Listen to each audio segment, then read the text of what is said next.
Hello everyone, कैसे हैं आप सब। Welcome to my channel education Adda biology. आज के वीडियो में हम ये पढ़ेंगे कि ऋषि कण्व जो हैं वो फादर ऑफ माइक्रोबायोलॉजी क्यों कहे जाने चाहिए। ठीक है, अब ये पढ़ने से, ये टॉपिक डिस्कस करने से पहले हमें ये जानना बहुत ज़रूरी होगा कि माइक्रोबायोलॉजी क्या है। ठीक है, और उससे पहले माइक्रो ऑर्गेनिज्म क्या होते हैं उनके बारे में ज़रूर जानना चाहिए। तो माइक्रो ऑर्गेनिज्म, माइक्रो यानी कि टाइनी, है ना, टाइनी वर्ड्स, और ऑर्गेनिज यानी कि लिविंग ऑर्गेनिज्म। तो वह ब्रांच जिसमें माइक्रो ऑर्गेनिज्म की स्टडी की जाए उसको माइक्रोबायोलॉजी कहते हैं। ठीक है, और माइक्रो ऑर्गेनिज्म कौन होते हैं? जो वेरी टाइनी हो और जिनको हम we can't see a naked eye. ठीक है, अपने नेकेड आई से नहीं देख सकते हैं, जो कि इनविजिबल होते हैं, क्रिएचर्स होते हैं, और उनको हम नेकेड आई से नहीं देख सकते हैं। इसलिए उनको देखने के लिए एक माइक्रोस्कोप की ज़रूरत होती है, उसी से हम देख सकते हैं। ठीक है ना, और ये बायोलॉजिकल क्रिएशन में बहुत इंपॉर्टेंट रोल प्ले करता है। एंशियंट टाइम में माइक्रोबायोलॉजी को, माइक्रो ऑर्गेनिज्म को क्रीमी शब्द के रूप में जाना गया है। वेद में जो डिस्क्रिप्शन है वो क्रीमी वर्ड का डिस्क्रिप्शन है। ठीक है ना, जो माइक्रो ऑर्गेनिज्म को क्रीमी वर्ड से डिफाइन किया गया है। ठीक है, माइक्रोब्स को किस फॉर्म में जाना गया है कि ये डिजीज प्रोड्यूसिंग एबिलिटी शो करते हैं। जो माइक्रोब्स होते हैं वो, उनके पास ऐसी एबिलिटी होती है जो कि डिजीज कॉज करती है, यानी कि पैथोजेनिक होते हैं। ठीक है ना, पर सम ऑफ माइक्रो ऑर्गेनिज्म जो हैं वो बेनिफिशियल भी होते हैं, जैसे कि लैक्टोबैसिलस। लैक्टोबैसिलस क्या होता है? दूध में जब हम लैक्टोबैसिलस का इनोकुलम डालते हैं तो वो क्या करता है? दूध, मिल्क को कर्ड के फॉर्म में कन्वर्ट कर देता है। ठीक है, तो ये क्या होता है? हमारे इंटेस्टाइन के लिए अच्छा होता है, लीवर के लिए अच्छा होता है। ठीक है ना, ये जैसे आज के टाइम पे बहुत सारे एंटीबायोटिक हम लेते हैं, तो एंटीबायोटिक के साथ डॉक्टर प्रोबायोटिक को प्रिस्क्राइब करते हैं। प्रोबायोटिक क्या करता है? उस एंटीबायोटिक के जो ड्रॉबैक होते हैं उससे हमारे इंटेस्टाइन को और लीवर को प्रोटेक्ट करता है। ठीक है ना, तो और ये प्रोबायोटिक कहाँ से प्रोड्यूस किया जाता है? वो यही सारे लैक्टोबैसिलस जो माइक्रोब्स हैं उन्हीं से प्रोबायोटिक का फॉर्मेशन होता है।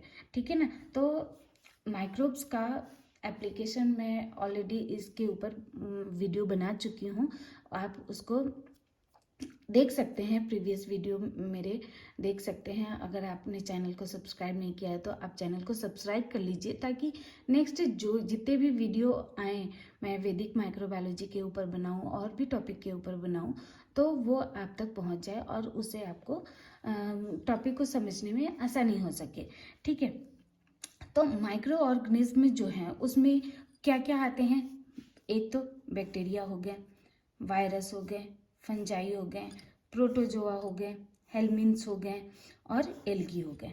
ठीक है ना, तो ये सारे माइक्रो ऑर्गेनिज्म में आते हैं, और ये जितने भी माइक्रो ऑर्गेनिज्म हैं इनको अलग अलग ब्रांच में स्टडी की गई है। जैसे बैक्टीरिया को जिसमें स्टडी की जाती है उसको बैक्टीरियोलॉजी बोलते हैं, वायरस की स्टडी को वायरोलॉजी बोलते हैं, फंजाई की स्टडी को माइकोलॉजी बोलते हैं, एल्गी के स्टडी को फाइकोलॉजी बोलते हैं। तो इनकी अलग अलग ब्रांच में अलग अलग स्टडी की जाती है। और वैदिक माइक्रोबायोलॉजी में वो सारे माइक्रो ऑर्गेनिज्म आते हैं जिनका वेद में उनका साइंटिफिक टेक्स्ट को डिस्क्राइब किया गया है। ठीक है ना, लिखा गया है।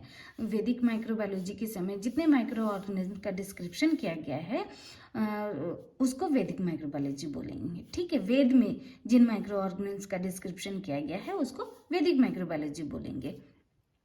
वैदिक भारत में जर्म थ्योरी ऑफ डिजीज जो है वो फर्स्ट इस्टेब्लिश किया गया वैदिक ऋषियों के द्वारा, और वो वेद में डिस्क्राइब किया हुआ है, वेद में लिखा गया है। ठीक है ना, इनफैक्ट वेद जो है वो विश्व का सबसे पहला टेक्स्ट है, टेक्स्ट बुक होगा, रिकॉर्ड होगा, जिसमें माइक्रो ऑर्गेनिज्म और डिजीज के बारे में क्या किया गया, माइक्रो ऑर्गेनिज्म और डिजीज के रिलेशनशिप के बारे में, और इनके पॉजिटिव इफेक्ट और मेडिसिनल ट्रीटमेंट के बारे में, मेथड्स के बारे में डिस्क्राइब किया गया है। ये वेद जो है फर्स्ट टेक्स्ट है। ठीक है ना, अब ऋग्वेद में ऋषि अगस्त का नाम आता है, ठीक है ना। इसमें क्या होता है, इसमें अगस्त जो है वो उन्होंने माइक्रो ऑर्गेनिज्म के क्रिएचर को 2 टाइप्स में डिवाइड किया गया। पहला क्या है, पॉइजनस, दूसरा लेस पॉइजनस, ठीक है ना। पॉइजनस और लेस पॉइजनस।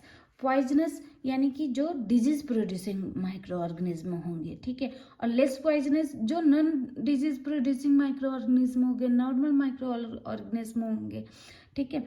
इस और कम पॉइजनस होंगे, जैसे कि जो नॉर्मल जैसे सर्दी जुकाम बुखार क्रिएट करने वाले माइक्रो ऑर्गेनिज्म को लेस पॉइजनस कहा गया, ठीक है। इन्होंने ये भी डिस्क्राइब किया कि ये माइक्रो ऑर्गेनिज्म जो हैं वो कुछ विजिबल हैं और कुछ इनविजिबल हैं, यानी कि जो कुछ जो हैं वो देख सकते हैं नेकेड आई से और कुछ को हम नहीं देख सकते हैं नेकेड आई से, और कुछ जो हैं वो वाटर में भी होते हैं और अर्थ पे भी होते हैं, ठीक है। यानी कि अगस्त वह पर्सन थे जिन्होंने इनविजिबल क्रिएचर को डिफाइन किया गया, और ये उन्होंने यह बताया कि ये जो माइक्रो ऑर्गेनिज्म होते हैं, कृमि होते हैं, वो टॉक्सिन प्रोड्यूसर होते हैं और इनसे एंटीडोट का भी फॉर्मेशन किया जा सकता है और as a remedy for the poison use किया जा सकता है, ठीक है। ये इन्होंने क्या ऋग्वेद में डिफाइन किया गया है, ठीक है। ये सारी बातें ऋग्वेद में अगस्त ऋषि अगस्त के थ्रू डिफाइन किया गया है। अब आते हैं हम अथर्ववेद।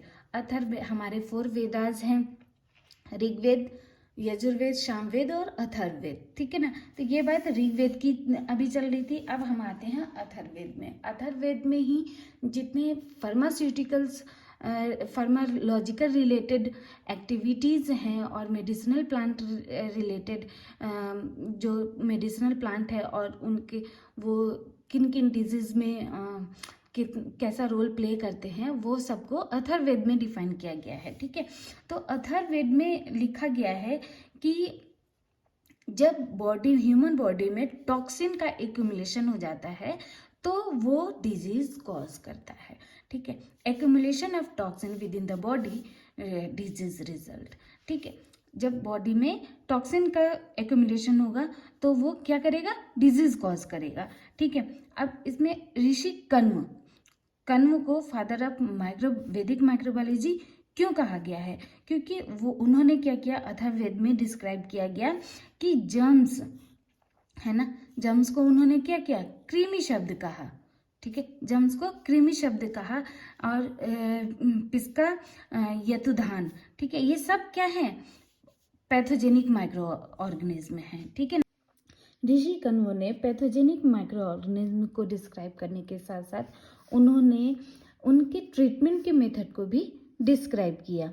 जो कृमि डिजीज प्रोड्यूसिंग डिजीज कॉजिंग थे उनको उनसे ट्रीटमेंट कैसे किया जाए, उनका ट्रीटमेंट कैसे किया जाए, उस मेथड को भी डिस्क्राइब किया, ठीक है।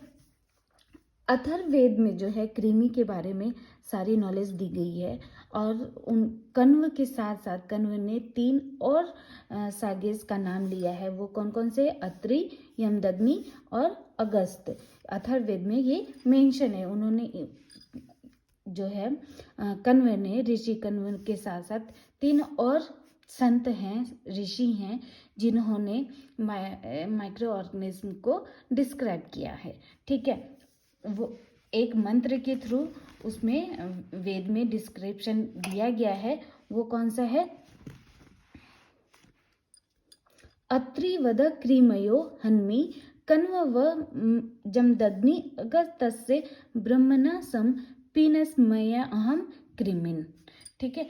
इस मंत्र के थ्रू इसमें अत्रि यानी कि अत्रि, जमदग्नि, कण्व और अगस्त्य से, ये 4 ब्राह्मण हैं जिन्होंने माइक्रो ऑर्गेनिज्म के बारे में डिस्क्राइब किया है अलग अलग, ठीक है। और इनके जो नेम हैं उनमें भी उन मीनिंग है। वो क्या मीनिंग है, ये जो मंत्र है उसमें क्या कहा गया है ये देखते हैं। O germs I destroy you like Atri, ठीक है ना। अत्रि का मीनिंग क्या होता है, ए का मतलब होता है अ मतलब विदाउट और ट्री मतलब थ्री। अभी मैं बताऊंगी कि इन सब का मीनिंग क्या होता है, ठीक है ना।